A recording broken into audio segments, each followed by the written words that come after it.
Terus kita biasanya merasa minder kalau tidak punya apa-apa. Padahal di antara jalannya kita untuk bahagia itu kita bisa menikmati ketidakadaan, kekosongan.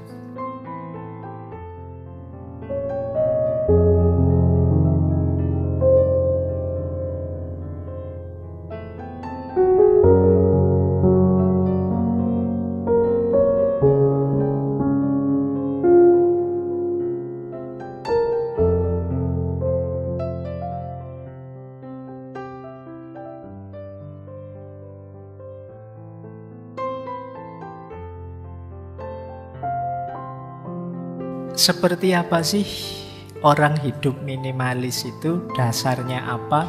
Yang pertama, kalian harus mengenali gunanya setiap barang yang kalian miliki. Jadi ketika kalian tahu gunanya, nanti kan kalian ngerti nilainya. Banyak orang yang ketika punya sesuatu yang dilihat bukan gunanya, mungkin gayanya, mungkin apalah trennya, mungkin dan lain sebagainya. Kalau bagi seorang minimalis, pertama-tama yang dilihat gunanya. Misalnya HP ini tak kasih casing biar nggak kelihatan mereknya. Meskipun teman-teman bisa menebak ini HP apa, ya jelas HP murah. Nah, tapi kan kita tidak lihat gayanya, tidak lihat mereknya, tidak lihat trennya. Yang dilihat apa? Gunanya. Yang penting kalau teman-teman WA bisa masuk, saya bisa baca, bisa jadi alat komunikasi yang efektif misalnya. Nah, itu yang dilihat gunanya. Saya tidak tahu ada tidak yang malam hari ini hadir dan misalnya HP-nya tiap tahun ganti. Dia merasa out of date kalau wah ini sudah waktunya S22 kok saya masih S21 misalnya. Itu dia gelisah kalau begitu. Nah, ini kemungkinan perlu belajar minimalis. Jadi memahami sesuatu itu dari gunanya pertama-tama. Baik. Yang kedua, hindari mengafiliasikan diri kita dengan barang yang kita miliki. Menilai diri atau menilai orang dari barang yang kita miliki. Kita bukan barang kita. Jadi jangan membaca statusnya orang, nilai orang dari apa yang dia miliki.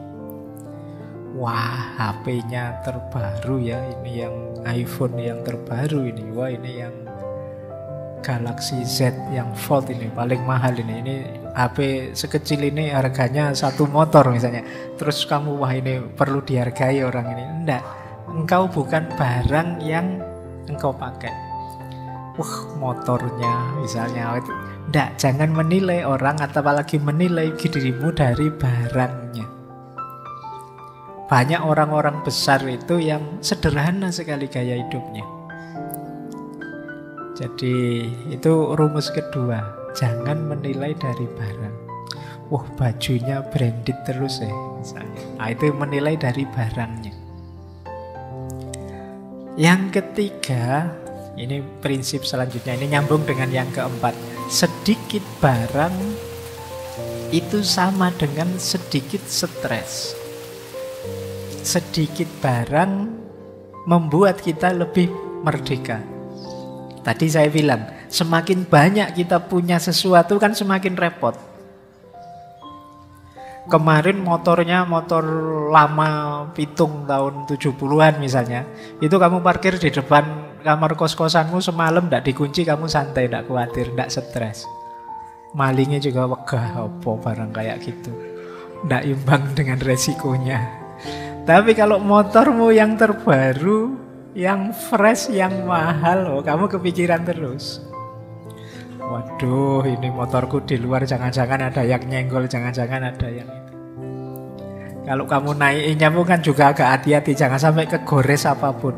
Nah, kamu pokoknya hati-hati, stresnya banyak. Tapi kalau motormu motor lama kan, alah kegores, kesenggol apa, yang rugi yang nyenggol. Ayo, prinsipmu kan begitu mikirnya kan, kamu tidak stres. Jadi tidak kepikiran, isi yang biasa-biasa saja. Oke, cuma jangan dianalogikan pasangan ya. Nyari jangan yang cakep-cakep Pak, biar tidak kepikiran. Nyari yang biasa-biasa saja, santai saja, di mana-mana kita tidak khawatir. Apa ada yang mau? Tidak ke situ ya arahnya. Ini barang yang kita miliki. Jadi semakin sedikit yang kita miliki tambah nyaman, dan kita tambah merdeka. Yang punya motor ya harus mikiri servis, mikir kadang ban bocor, mikir macam-macam. Yang tidak punya motor tidak kepikiran itu. Maka kalian harus jeli kapan aku perlu motor, kapan tidak. Kapan aku perlu mobil, kapan tidak. Bukan berarti jangan punya motor atau jangan punya mobil, enggak. Coba kamu baca guna tadi loh yang nomor 1. Kapan harusnya kamu saatnya punya motor. Misalnya, Pak, saya antara kos-kosan saya dengan kampus itu paling sekitar 100 meter. Nah, kalau 100 meter apa penting kamu punya motor misalnya. Tapi kalau ingin jalan-jalan kemana-mana, sekarang angkutan umum banyak. Ada Trans Jogja, ada macam-macam, ada Gojek, ada apa yang sekarang tidak ada misalnya. Ini jadi kamu mikir guna. Tidak sekedar mikir gengsi, tidak sekedar mikir tren. Nah, prinsip yang kelima, kalau tadi sedikit stres, lebih merdeka. Yang kelima adalah melepas keterikatan dengan barang. Iyalah misalnya kamu butuh motor, ya tetap kalian jangan terikat dengan kepemilikanmu. Kalau bahasa Jawane ya kalau kita punya harta, punya dunya, jangan kedunyan. Kedunyan itu sangat terikat dengan harta duniawi yang dia miliki. Ya itu tadi kayak punya motor, kesenggol dikit, gores dikit itu rasanya dunia kiamat misalnya. Itu sangat terikat. Wah, kamu tidak bisa tidur kamu. Itu berarti kamu sangat terikat dengan kepemilikanmu. Mikirmu tidak simpel. Kalau mikir simpel, gores, ya sudah dibengkelkan nanti kan beres. Itu kan sederhana, tidak ruwet. Kenapa kamu stres? Ya karena kamu sangat terikat, sehingga mikirnya jadi ruwet, jadi panjang. Baik, ya kalau bahasa kemarin pakai istilah overthinking. Mikirnya terlalu ruwet, terlalu muter-muter, mbok sudah simpel saja. Ya gores ya dibengkelkan, diputus ya cari lagi, kan sederhana. Kamu mikirnya terlalu ruwet. Oke, berpikir minimalis. Pak, saya kuliah tidak lulus lah ya. Kok kamu pikir sampai stres ya tetap tidak lulus. Memang jelas tidak lulus. Ya diulang, kan gitu aja sederhana. Tapi kan kamu stres mikir berpanjang-panjang karena itu. Wah, kenapa ya tadi saya waktu presentasi kok tidak maksimal, ngomongnya salah-salah, harusnya lebih bagus. Ya sudah, sudah kejadian. Ya besok diperbaiki lagi. Tidak usah terlalu banyak angen-angen dipikir. Kadang-kadang kan kita begitu, salah ngomong saja itu menyesalnya sampai berbulan-bulan. Ngapain tadi aku ngomong gitu ya, ngapain tadi. Lah sudah terlanjur keluar ya, kalau salah minta maaf saja, selesai. Tapi kita sering bikin ruwet sesuatu yang simpel. Nah, pelajaran dari sini, lepaskan keterikatan. Biar kita tidak terlalu terikat sehingga untuk hal-hal yang tidak penting kita terus jadi baper. Terus, nah ini jadilah penjaga pintu yang baik. Maksudnya jadi penjaga pintu yang baik itu yo, barang keluar atau barang masuk itu kita harus sangat hati-hati. Penting enggak sih aku beli barang ini, meskipun flash sale, meskipun serba 1000 cuma 1000-an, meskipun apa aku harus punya barang ini. Bukan urusan kamu mampu beli atau tidak, gunanya apa yang kamu beli itu. Wah, ini lumayan loh Pak, kaos ini 100.000 dapat 6. Ada yang mana beli itu? Begitu nyampe kamu kaget, aduh kaosnya kok kayak gini, mau dipakai apa ya ndak malu. Akhirnya nggak dipakai, cuma numpuk saja di kamarmu. Atau kamu pakai tidur saja, kalau ada temenmu datang cepet-cepet kamu ganti. Nah itu kenapa? Karena kemarin kamu mikirnya ndak panjang. Kamu bukan penjaga pintu yang baik. Jadilah penjaga pintu yang baik. Jadi kamu pikir, penting enggak sih aku beli ini? Harus enggak sih aku beli ini? Apapun itu. Bahkan mungkin termasuk hal-hal yang menurutmu, ini buku loh Pak misalnya. Penting enggak sih buku? Sekarang kan banyak buku-buku yang online, yang bisa langsung diakses. Penting enggak sih kamu beli buku yang fisik misalnya, bukan yang online? Mungkin bagi sebagian penting Pak, karena saya enggak nyaman kalau baca di HP atau di tablet.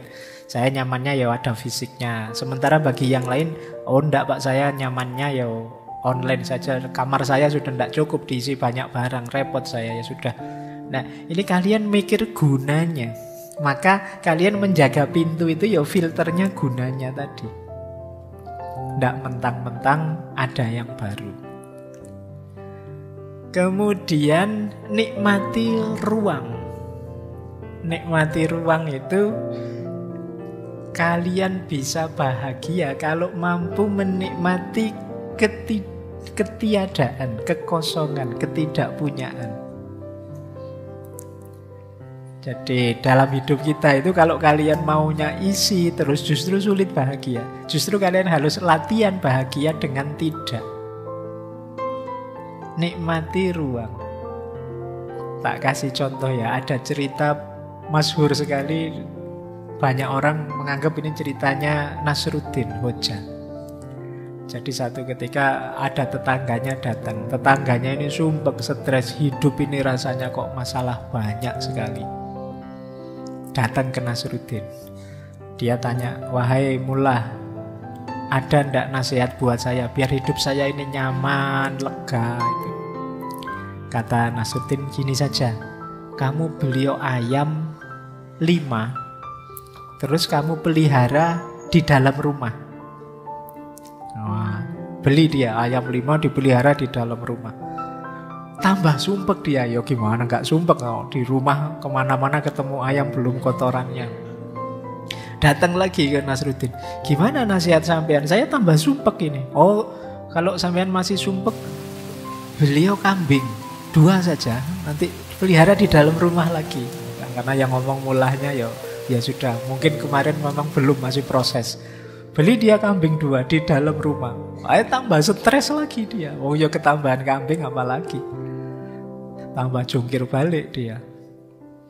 Datang lagi ke temannya, sampean ini gimana? Tipsnya kok tambah ruwet gini, tambah lama tambah. Oh kalau masih belum, ini puncaknya. Sampean beliau sapi. Taruh di dalam rumah. Wah, seminggu kayak gitu, wah tambah pontang-panting dia. Nah, akhirnya datang lagi. Wis gimana ini mullah? Kalau yang terakhir ini tidak sukses ya berarti sampean memang tidak pinter. Saya tidak mau lagi konsultasi. Kata mullah, nah sekarang saatnya kamu keluarkan sapinya, jual lagi. Nah, akhirnya sapinya dijual.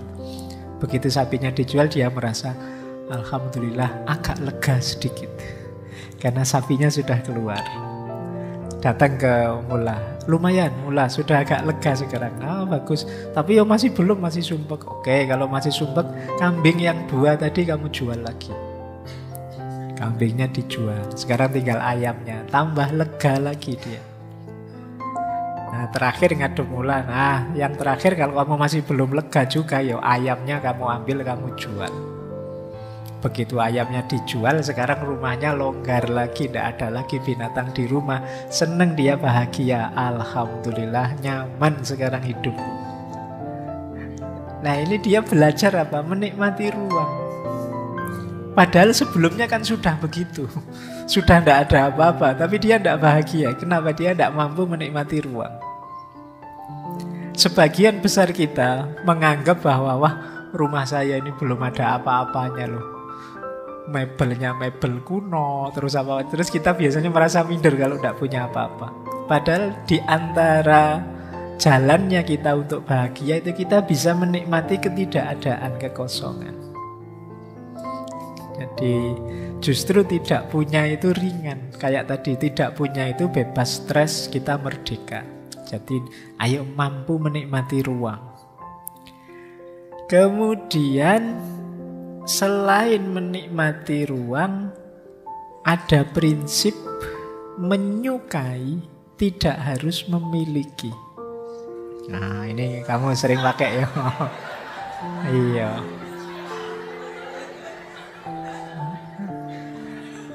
Kamu sering begitu ya. Oke, ini kan yang paling sering kamu pakai kan prinsip ini, menyukai tidak harus memiliki. Ini biasanya kalau sudah nembak terus ditolak kan ilmu ini keluar. Jadi gini loh, kita itu terbiasa ingin punya apa saja yang kita sukai. Padahal tidak harus memiliki, kita sudah bisa menikmati itu. Misalnya, wah saya seneng es krim pak. Kan tidak harus kita beli mesin pembuat es krim. Itu namanya menyukai tidak harus memiliki. Wah saya seneng pak ayam yang crispy itu. Oh terus nggak cuma beli ayam crispy, kamu mati-matian pingin beli panci atau apa yang bisa bikin ayam crispy. Akhirnya kamu beli beneran pancinya, tapi begitu mau bikin, repot amat, beli saja ada. Terus barangnya cuma numpuk di rumah, di kamarmu. Pak ini alat perebus telur loh pak, efektif sekali, gampang ngerebus telur. Terus kamu beli, tapi terus kamu, lah ngapain beli telur direbus repot-repot kalau di warung tinggal ngambil selesai. Jadi kita sering punya prinsip kalau suka ya beli. Saya senang sekali dengan jus pak. Wah, terus kamu beli juicer untuk ngejus itu. Tapi ya sering tidak dipakai. Yo, kamu sukanya pulang dari kampus ya beli aja jus pinggir jalan selesai. Akhirnya barang numpuk. Nah itu yang dimaksud ya, menyukai tidak harus memiliki. Yo kalian seneng baju-baju bagus kan tidak harus terus beli mesin jahit. Jadi tidak harus kamu kursus desainer. Jadi menyukai tidak harus memiliki. Tidak ada hubungannya dengan pacaran ini. Ayo, meskipun ya bisa kamu pakai. Baik ya, jadi ini prinsip. Ini ternyata ini prinsip luas universal. Kamu kemarin ngertinya hanya untuk itu. Ternyata yang hidup itu memang menyukai tidak harus memiliki. Terus bahagia dengan cukup. Ya hidup ini memang harus pas, tidak lebih, tidak kurang. Lebih itu tidak enak. Ada tugas ekstra, kurang juga tidak enak, berarti ada yang tidak terpenuhi. Ayo latihan bahagia dengan cukup. Cukup dengan parameter guna tadi ya, bukan parameter tren, bukan parameter gaya dan lain sebagainya. Kalau HP edisi jadul cukup untuk segala macam kepentinganku hari ini ya sudah. Kalau laptop lama sudah cukup ya tidak harus beli laptop baru. Kecuali memang, Pak saya ini kan mahasiswa IT Pak, saya mahasiswa teknik informatika, laptop kayak gini tidak cukup Pak. Iya beli ya berarti yang cukup. Jadi cara berpikirnya begitu. Mainnya diguna, bukan gaya. Ini prinsipnya. Jadi ayo latihan bahagia dengan cukup.